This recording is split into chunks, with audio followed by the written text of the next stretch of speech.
Baik, kalau memang kita coba mengingat mundur ke belakang, Pak Supratman, Presiden Prabowo Subianto sempat memberikan titah kepada Anda terkait kalau aturan janganlah terlalu banyak dibuat.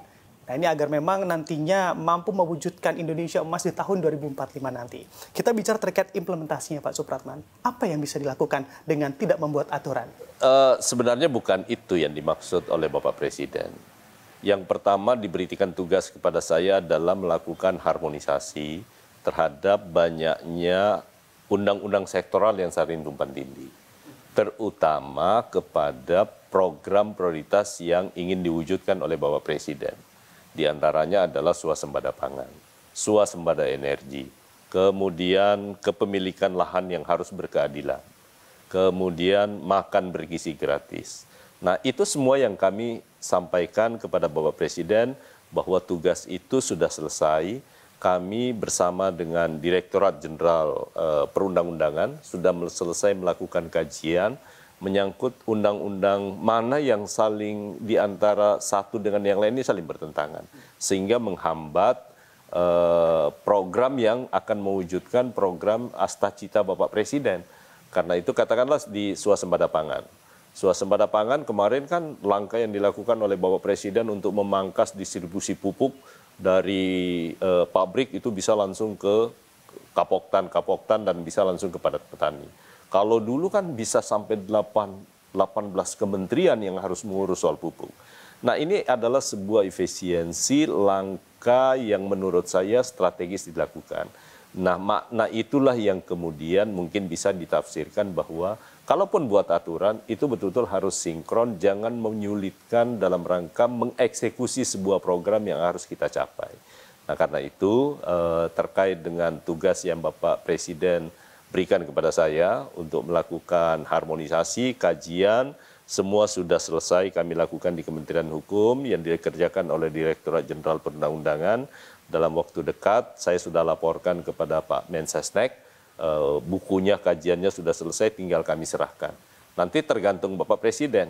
Kalau Presiden menganggap bahwa ini harus dilakukan harmonisasi kembali, maka tentu kami akan melakukan dialog ataupun berkomunikasi dengan pihak parlemen untuk melakukan perubahan terhadap undang-undang yang dimaksud. Oke. Baik, sebetulnya kalau kita bicara terkait bagaimana hukum tumpang tindih begitu ya, antar lembaga, antar kementerian, masyarakat sudah banyak yang tahu begitu menjadi masalah klasik. Tapi Anda bisa meracik dengan sedemikian cepat, Pak Supratman. Strategi apa yang Anda gunakan? Sebenarnya nggak susah. Sekarang ini kan zaman sudah bisa kita menggunakan teknologi informasi. Artificial intelligence sangat membantu. Jadi antara undang-undang satu dengan undang-undang yang lain, begitu kita sandingkan, itu akan mudah ketemu nih. Yang undang-undang 1A menyatakan belok kiri, undang-undang B-nya malah bilang belok kanan. Padahal yang mau dituju itu satu tujuan. Jadi tidak pernah ketemu. Nah, karena itu menurut saya sekarang jauh lebih mudah. Teknologi memberikan kita kemudahan untuk melakukan harmonisasi. Nah, karena itu juga yang membuat kemudian Direktorat Jenderal Perundang-undangan insya Allah besok kita akan launching yang namanya e-harmonisasi. Nah, itu akan jauh lebih mudah setiap saat kita melakukan harmonisasi di antara seluruh kementerian, apakah itu undang-undang, PP, peraturan presiden, ataupun keputusan menteri, itu akan jauh lebih mudah. Dan waktunya akan jauh semakin singkat, lebih singkat. Oke, dan ini sudah di-mention sedikit terkait artificial intelligence. Memang transformasi digital banyak digaungkan di berbagai kementerian. Implementasi dari artificial intelligence selain yang sudah Bapak sebutkan tadi, kemana lagi untuk melihat bagaimana kinerja dari Kementerian Hukum ini juga akan semakin cepat dengan penerapan dan transformasi digital artificial intelligence? Itu sudah menjadi atensi kami semua di Kementerian Hukum. Kami sadari sepenuhnya bahwa butuh kecepatan dalam memberikan layanan. Kalau itu bisa dilakukan secara manual, tentu waktunya membutuhkan waktu yang sangat panjang. Dan membutuhkan banyak sumber daya manusia yang harus mengerjakannya secara manual. Karena itu di Kementerian Hukum saat ini dengan program transformasi digitalnya, insya Allah mudah-mudahan bukan hanya soal digitalisasi, tapi juga integrasi sistem. Itu kita lakukan. Tapi tidak integrasi itu tidak hanya ditujukan untuk di internal Kementerian Hukum, karena juga berkaitan dengan tugas dan fungsi dari kementerian-kementerian yang lain.